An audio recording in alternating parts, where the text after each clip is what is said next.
Tamil heritage. So அனைவருக்கும் காலை வணக்கம். செலான்சா 26 மூலிமா வழக்கமாக நம்ம கல்ச்சுரல் ப்ரோக்ராம் தான் நடத்திட்டு இருப்போம். இந்த வருஷம் தமிழ் இலக்கியம் சார்ந்து சில ஈவெண்ட் பண்ணணும்னு பிளான் பண்ணி நேற்று மஞ்சரி பேசிட்டு போனாங்க. இன்னைக்கு எழுத்தாளர், கதை சொல்லி, நடிகர் இப்படின்னு நிறைய அவர் சொல்லியிருந்தாலும் ஒரு நல்ல ஹியூமன் பீயிங் மிஸ்டர் பவா செல்லதுரை சார் வந்திருக்காரு. நமக்கு இன்னைக்கு அவருக்கு நம்ம கொடுத்துருக்கிற டாபிக் என்னன்னா தமிழ் எழுத்தாளர்கள் ஒரு அறிமுகம் அப்படின்னு சொல்லி.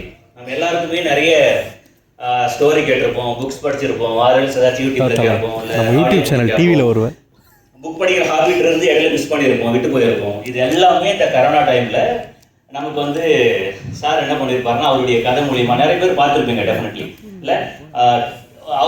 அவர் படித்த விஷயத்துல அவருடைய பாயிண்ட் ஆஃப் வியூவில் நமக்கு நிறைய அதை நமக்கு கடத்திட்டு போயிருப்பார். Just like that. அது ஒரு வலியாக இருக்கட்டும், சந்தோஷமா இருக்கட்டும், பெரும்பாலும் வலி சார்ந்து, சாதாரண மனிதர்கள் சார்ந்து, அறம் சார்ந்த விஷயத்த நிறையவே பேசியிருப்பார். அதுதான் பவா செல்லதுரை சாருடைய ஸ்பெஷல்.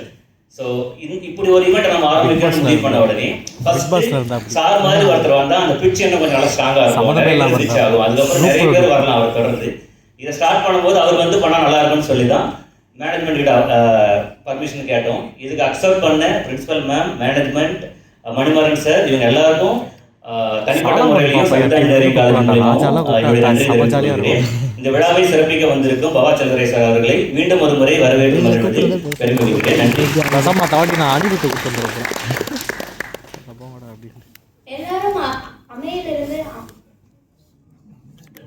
கொஞ்சம் ரோலிக்காவது ஒன்றும் இல்லைப்பா, தண்ணி குடிச்சிக்க.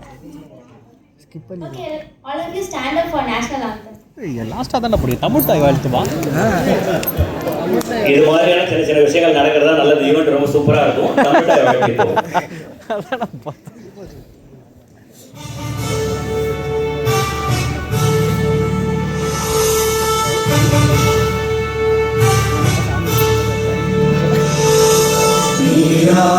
கடலுத்த நிலமடந்த கெழிலொழுகும்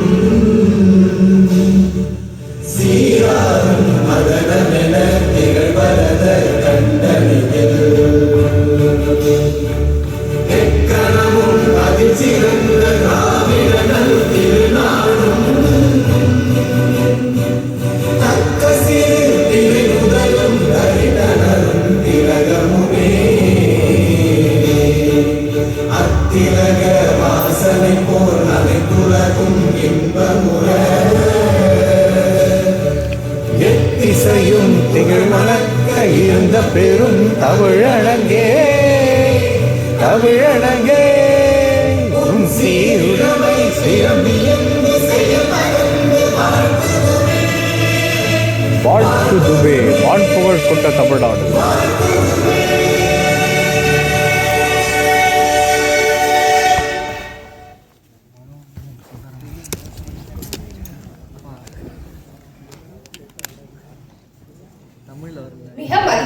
மிக மரியாதைக்குரிய பேராசிரியர்கள் மற்றும் நம் சிறப்பு விருந்தினரான பாவா செல்லதுரையை நாம் வரவேற்பதில் மிக மகிழ்ச்சி அடைகிறோம். இன்று பாரம்பரிய தினத்தை கொண்டாடும் வகையில் ஒரு சிறிய தமிழுரையை நான் உரையாட வருகின்றேன். தமிழ் இது ஒரு மொழி என்ற வரையறைக்குள் அடங்காத ஒன்று. இது ஆயிரக்கணக்கான ஆண்டுகளை கடந்த வரலாறு. இது ஒரு இனத்தின் அடையாளம். இது ஒரு நாகரிகத்தின் சுவாசம். சங்ககால இலக்கியங்கள் மனித வாழ்வின் உணர்வுகளை எவ்வளவு ஆழமாக பதிவு செய்துள்ளன என்பதை நாம் அறிந்தோம். அந்த காலத்திலேயே காதல், வீரியம், தியாகம், சமூகம், இயற்கை அனைத்தையும் சமநிலையுடன் எடுத்துரைத்த மொழி தமிழ். திருக்குறள் போன்ற உலக புகழ்பெற்ற படைப்புகள் இன்று நமக்கு வாழ்க்கை வழிகாட்டியாக இருக்கின்றன. இதுதான் தமிழின் வலிமை. காலம் கடந்தாலும் கருத்து மாறாது. தமிழ் இலக்கியம் ஒரு பெருங்கடல். அதில் சங்க இலக்கியம் முதல் நவீன இலக்கியம் வரை எண்ணற்ற படைப்புகள், எண்ணற்ற சிந்தனைகள் அடங்கியுள்ளன. ஒரு நல்ல இலக்கியம் மனிதனை சிந்திக்க வைக்கும். அவன் வாழும் சமூகத்தை அவனுக்கே காட்டும்.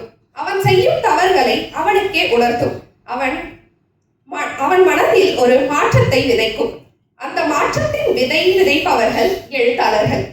ஒரு எழுத்தாளர் சமூகத்தின் குரல். அவர் உண்மையை சொல்வார். அவர் மறுக்கப்பட்ட மறைக்கப்பட்ட உணர்வுகளை வெளிக்கொணர்வார். அவர் சாதாரணமான மனிதர்களின் வாழ்க்கையை அசாதாரணமாக பதிவு செய்வார். இன்றைய உலகில் தொழில்நுட்பம் வளர்ந்தாலும் மனித உணர்வுகள் மாறவில்லை.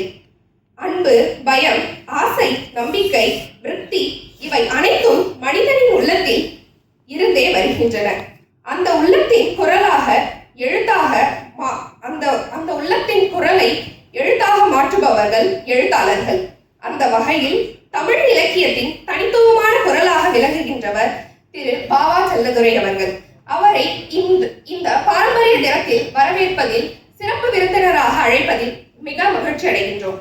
அவரின் எழுத்து நடை மிகவும் எளிமையானது, ஆனால் அதன் உள்ளடக்கம் ஆழமான சிந்தனைகளை நிரம்பியுள்ளது. மனித மனதின் நுணுக்கமான உணர்வுகளை மிக எளிமையாகவும் உண்மையாகவும் வெளிப்படுத்தும் திறன் அவருக்கு உண்டு.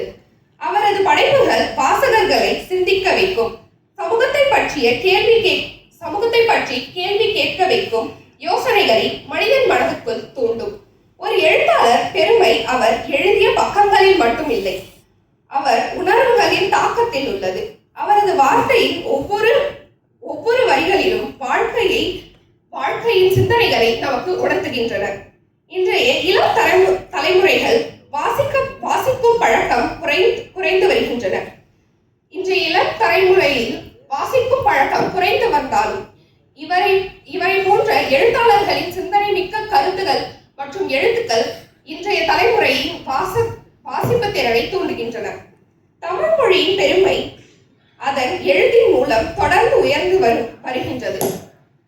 அவரது அனுபவங்கள், அவரது எழுத்து பயணம், அவரது சமூக பார்வைகள் இவை அனைத்தும் நமக்கு ஊக்கமும் சிந்திக்கும் திறனையும் அளிக்கின்றன.